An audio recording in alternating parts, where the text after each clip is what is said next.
Good afternoon, everybody. We're going to attempt to talk about some high-level and day-to-day trends in private credit. Just to set the table, I'm David Nissenbaum. I'm a partner at Schulte, Roth, and Zabel, focus on, among other things, mostly investment funds and private credit, so I've been in the middle of this for a long time. Over to my left, Nicole Musico from Square 9 Capital, and also the CIO, probably on the other side of the table for a while, of some very important state and sovereign wealth funds. To her left, Tom Curran, very lucky to have a banker here from HSBC, focused in our space. It's a great perspective that I'm looking forward to hearing from. And then finally, at the other end of our panel here is Todd Trabocco, a very experienced investor and consultant currently from StepStone Private Debt. So the trajectory of private credit has been really remarkable. We'll talk about it a little bit more, but what I like to note is that private credit isn't a thing. It's probably, you pick it, a half a dozen or 10 different things, different types of investment strategies. Fundamentally, having been in the fund industry for 25 years, it's really been the last, I think we're going on almost 15 years, where private credit has gone from its creation, I think, as its own almost asset class in the private investing world, which sort of emerged, out of what came after the financial crisis. Investors were very specific about what they wanted. And then, of course, structurally, as banks loaned less and then structurally had reasons to keep lending less, and funds started to become more focused, more concentrated, more diversified, we've seen this extraordinary growth in the industry, which is just, it's been evolving, it continues to evolve, it's evolving more rapidly. The last 5 years have been absolutely remarkable in terms of the amount of activity in the space, and of course the amount of money in the space, nearing perhaps $2 trillion, depending upon how you count it. So just to talk about the macro perspective for the first few minutes, how each of you has seen private credit evolve and grow, and where it is now and where it may be going. Let me ask you, Nicole, to take us through your perspective. Sure, thank you, and thanks for having me today. Maybe I'll just start very high level from wearing my old CIO hat. I think the last 5 years, we've certainly seen kind of this institutionalizing of private capital within, private credit within the larger pensions in North America, but really globally. That's partly because it's great for asset liability matching, it's a great de-risker, obviously great for geographic diversification as well. And we've seen these trends because of the macro environment, some of the topics you just touched on, where even allocations are going from, when I arrived at CalPERS, we had just received a 5% allocation. 4 years later, that's already up to 8%. I've seen those allocations up to 15%. And the other thing that I would say is the approach to the strategic asset allocation through the lens of a CIO is also evolving. And so, maybe when you first start out a program, certainly at some of the larger plans like a CalPERS, where you're really just focused on the core direct lending programs, we're seeing now that CIOs are given these allocations and they're starting to think, gee, maybe I should add, if I think of direct lending as a core product within private credit, maybe I add core plus products. Maybe I think about other strategies within that world of private credit that we'll talk about today. So I think it's certainly been evolving, and I think as the investment programs at the allocators get more and more sophisticated, for lack of better words, you do start to see things like leaning more into co-investment, a strong focus on terms, et cetera. So it's been really interesting to watch how things have evolved over even just the last 5 years. Yeah, wonderful. And Tom, from the banker side, how does it look? Yeah, David, I think we've seen, obviously, a dearth of inquiry over the last, I'd even truncate it and say over the last 2.5 to 3 years, picking up on Nicole's point on, used to think of direct lending as being private credit, and that is not the case anymore. As the amount of money in the product has increased, we've seen opportunities come across on the infrastructure space, emerging technology space, even large cap multinationals that are coming or facing business headwinds that they're going to have to address. So from a banking perspective, we've really seen client engagement increase materially. the financing inquiry, both from a direct and indirect exposure, has increased, and really has enabled us to have a more robust dialogue across a multitude of sectors, which we probably didn't have, call it 5 or 6 years ago. Yep. And Todd, I know one of your one of the areas you focus on most is the new things. Maybe tell us about that, and you've got a great view of what this industry has, where it's come from, and where it might be going. Sure, and I'll just add on to what my colleagues have said. I think the big move in private credit at the moment is sort of diversifying away from direct lending and into what many people call asset-based lending or asset-based finance or specialty finance. It's really a catch-all for everything that isn't direct lending or really opportunistic credit or distressed credit. So think about non-corporate, esoteric and hard assets, and that's a big move, and that's being driven in part by the fact that, to Nicole's point, allocators are getting a lot more sophisticated, they're developing their portfolios, and a direct lending allocation will typically form the core, and now institutions are looking to kind of add into the satellite, if you will. The other big innovation or step forward, I suppose, is the move into evergreen vehicles, right? And so up until very recently, private credit was expressed through private equity style vehicles, 3-year investment period, 5, 6, perhaps even a 7-year harvest period. And that's now turning around, and we're seeing greater uptake from the institutional community for evergreen vehicles. And that's primarily driven by a couple things. Number one, institutions are happy to underwrite a manager that they like one time and not have to serially underwrite them every 3 years. At the same time, institutions can control their exit by redeeming whenever they like. The downside to that, as we talked about, is the NAV debate and the exit, right? How does one exit? How does one trust the NAV when entering and when exiting? So that's one of the conundra that are being resolved right now in private credit. Yeah, and I would say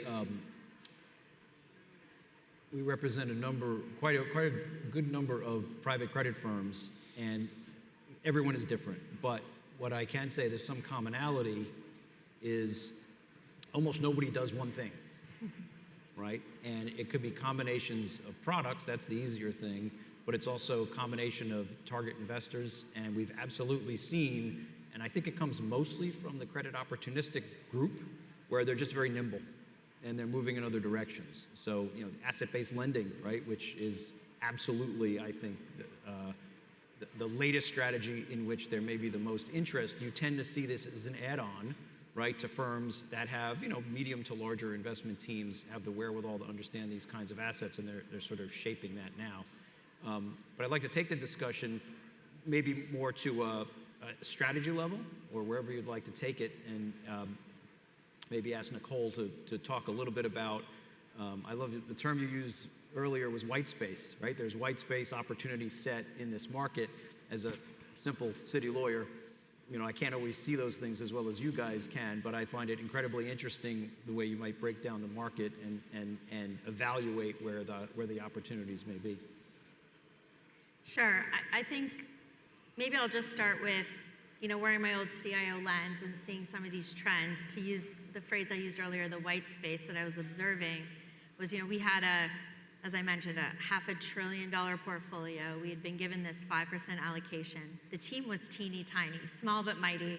And so they really needed to write, if you were lucky on the receiving end, you were getting a $1 to $2 billion commitment to your direct lending program. After a while, though, again, as a CIO, you start to see these trends pop up where you start to say, so these sponsor-backed deals that the direct lenders are doing, super important for them to have scale, super important for them to, be putting that capital to work in a very efficient way.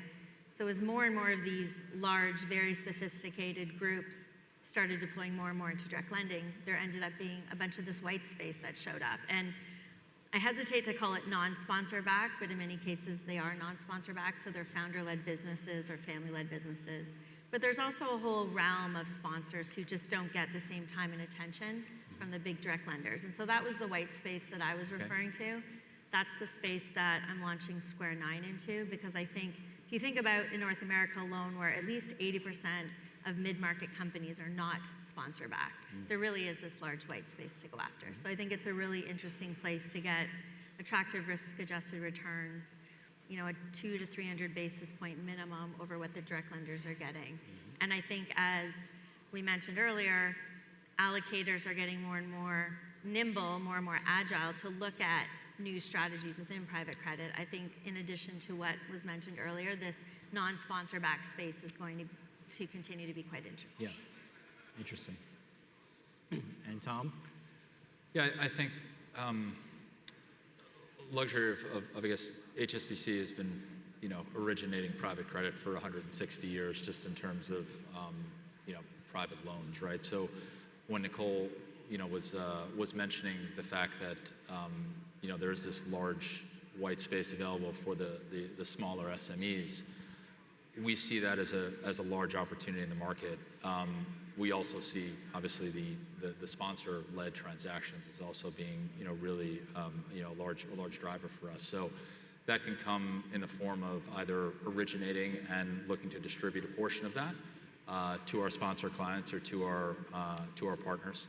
A lot of times, just given regulatory, you know, hurdles, you know, we'll look to partner with someone and obviously lay off some of that risk and can possibly provide leverage facilities in order for them to meet their preferred returns. So, you know, when I think about what a bank can bring to that white space, it's connecting both the large cap sponsor-backed deals coupled with the SMEs, and then augmenting returns with leverage facilities, you know, that we work with our lending partners on. Is it fair to say, Tom, that the evolution of the bank's relationship with the private credit sector is something, it's evolving for sure, but is it also seem to be, you know, complementary in a way?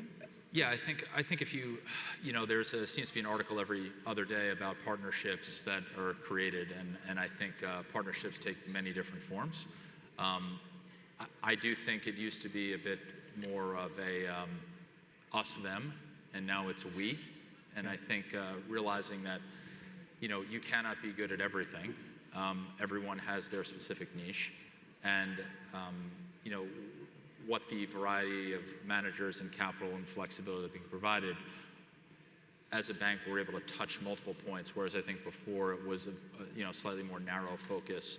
Think about leverage lending, and that is it. Now we're talking infrastructure deals, to Todd's point, ABL, Nicole, maybe, you know, smaller mid caps, but you know, we see that all from our client base, and we're there to help, not only help them originate with teams of bankers, but also you know, provide leverage to them in the event that they need it.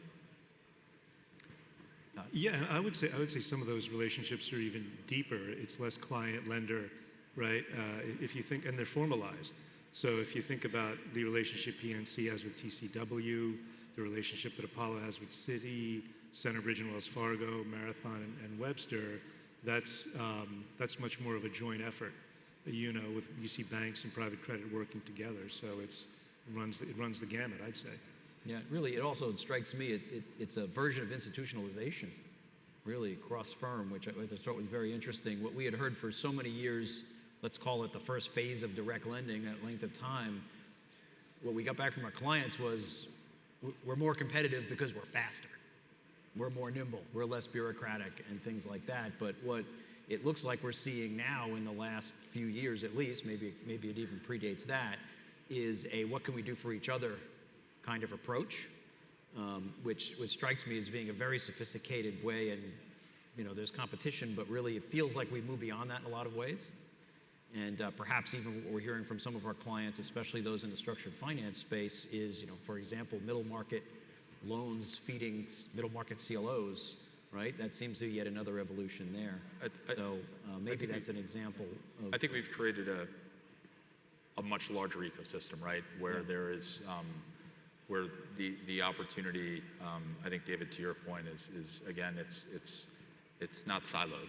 We're knocking down the silos, and I think, you know, that's for the betterment of ultimately the end investor. So, it's almost surprising that this hasn't happened sooner, right?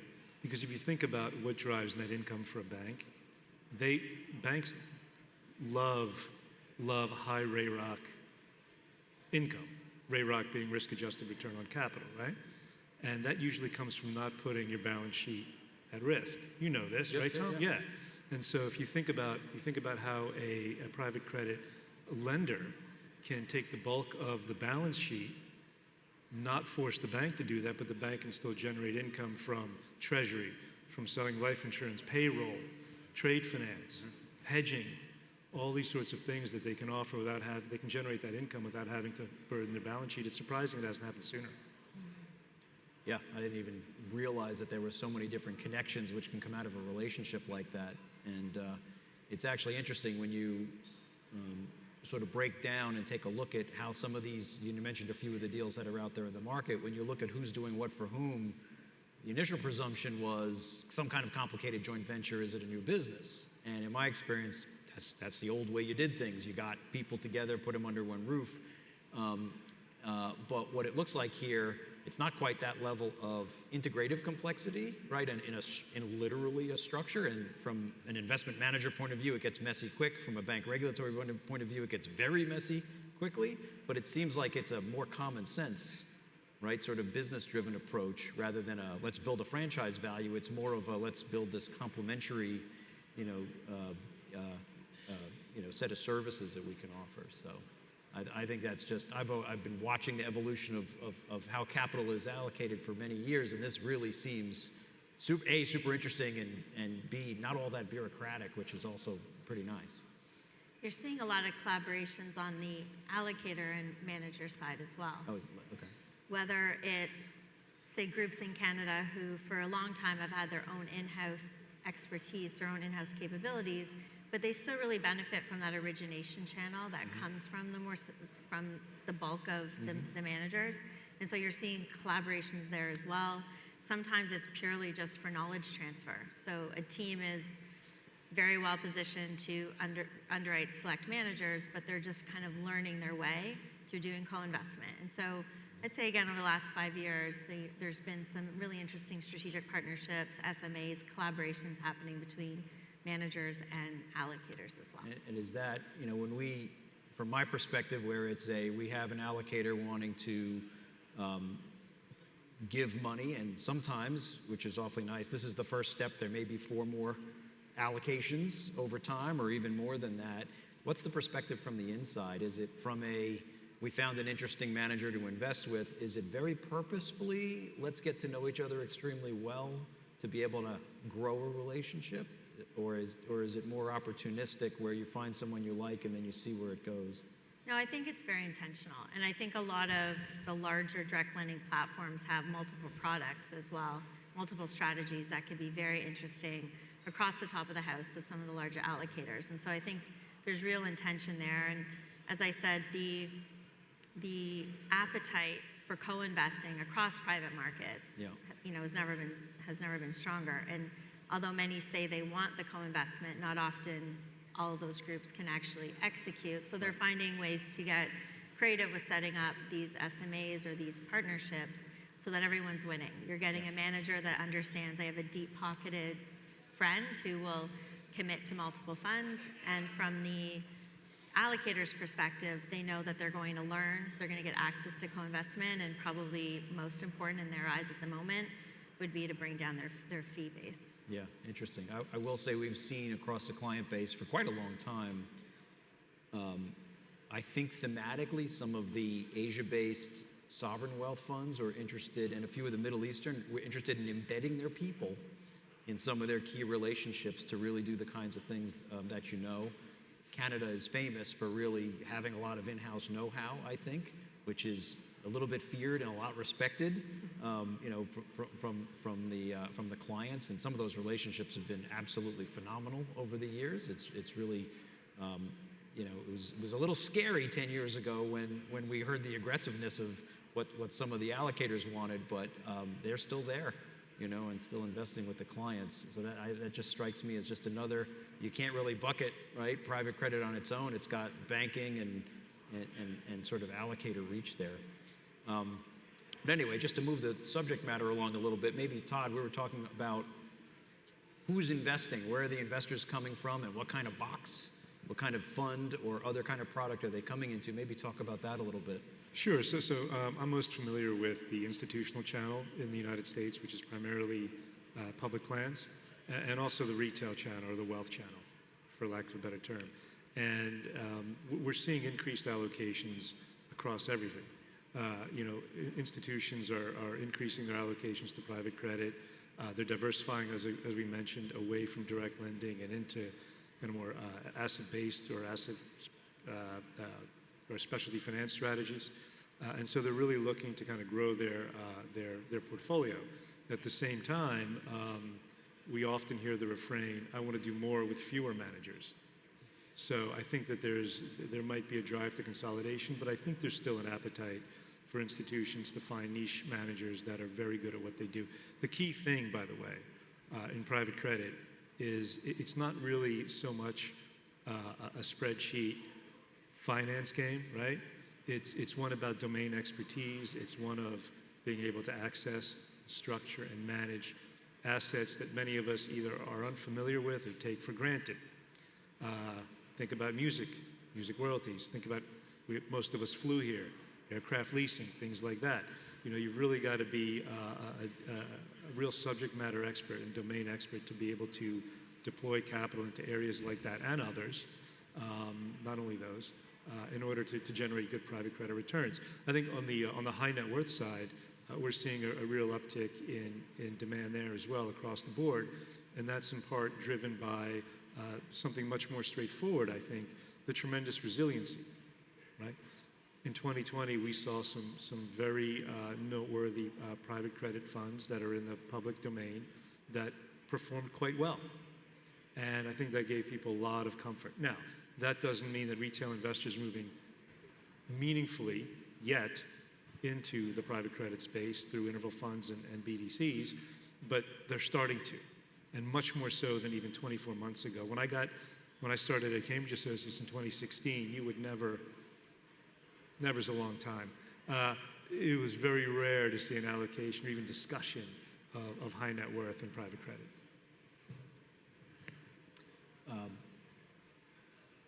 The range of products, excuse me, I think is really amazing. And just as a general observation, a lot of money was raised in the last few years.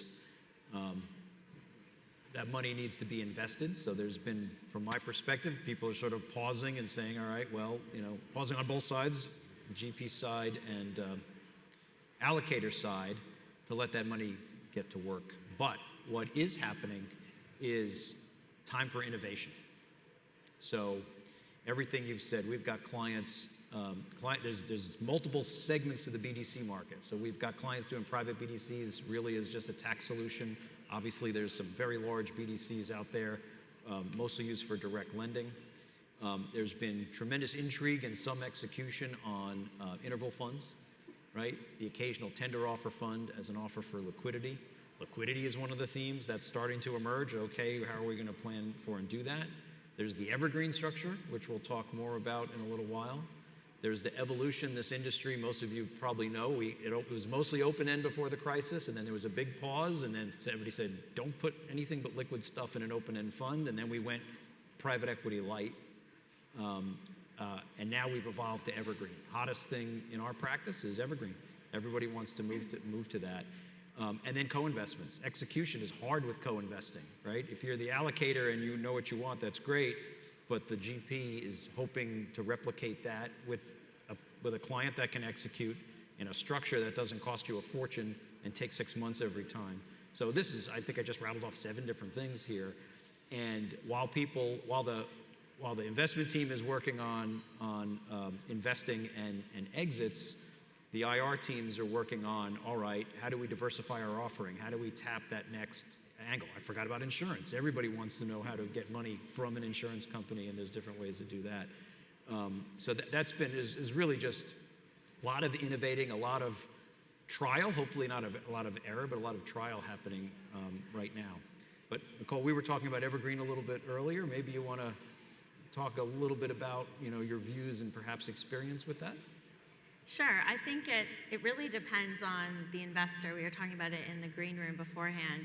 In my very early days, we literally, by the way, just launched on Friday, so I'm very, very, very new. We've been at it for a few months, but we officially launched Friday. And I'd say in my early, not marketing, but just putting my ear to the ground on what investors are looking for, it's a bit split. Like, I think for groups, again, I'll reference Canada, where they have a lot of in-house capability, can kind of control for all of the things that groups that might like an Evergreen model they're not as interested in Evergreen. They want control, they want to be able to be in charge of their own destiny.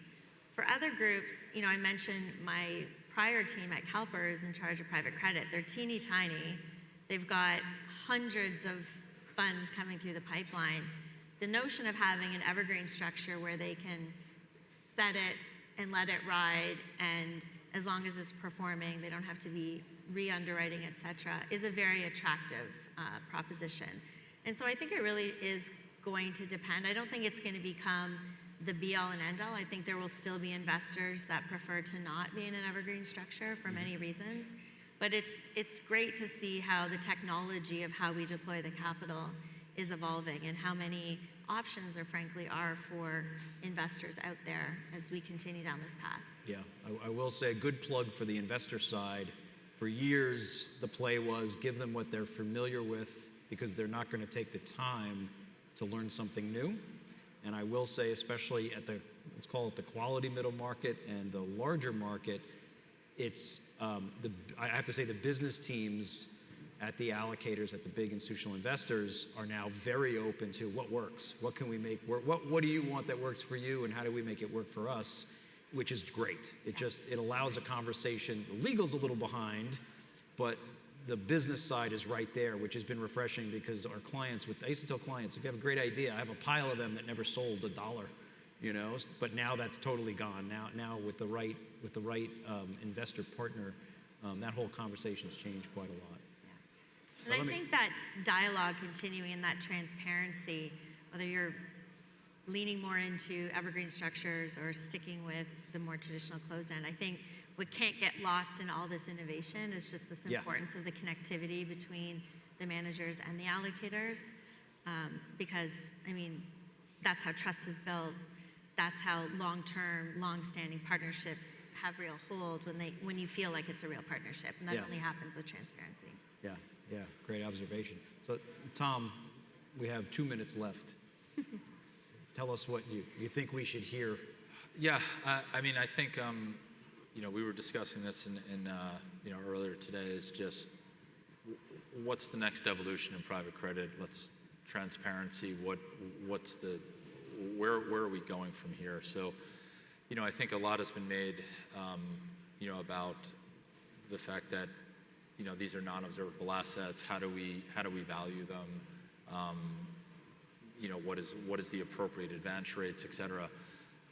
I'll just leave it with the audience. At the end of the day, it comes down to underwriting standards and structure.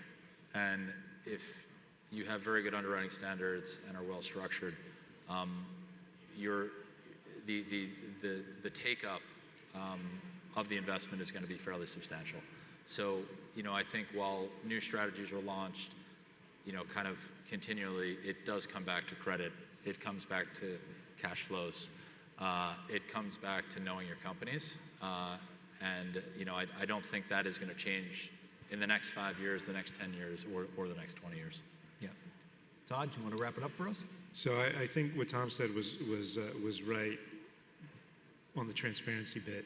When I started off as a consultant, and I was a lender before, but when I started off as a consultant in 2016, clients needed me to tell them about haircuts to covenants in direct lending documents. They needed me to tell them about restricted payments baskets, builder baskets, starter baskets. Now we have super grower. They needed to know all that. Now they get it. But the one refrain I hear from our institutional clients is, I don't really know what's happening in my direct lending portfolio or my other credit portfolio. And one of the things that StepStone does in particular, I think particularly well, is we capture data on something like 40,000 loans, something like that. So we can offer clients actual transparency into what they're seeing. And I do believe that transparency and radical transparency is the next wave in private credit. Okay. And with that, thank you all for listening to us.